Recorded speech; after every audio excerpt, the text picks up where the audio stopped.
नाशिकच्या जय भवानी रोड परिसरात मराठी अमराठी वाद पाहायला मिळाला।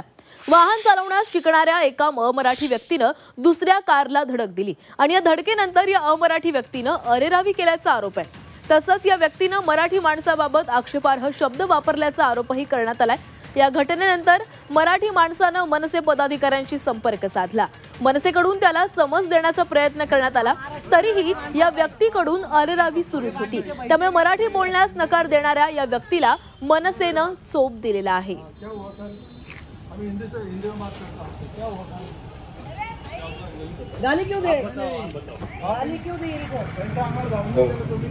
तुम्हारी गाड़ी भंगार है, तुम्हारा घर भंगार है, ही अशी मुजोरी।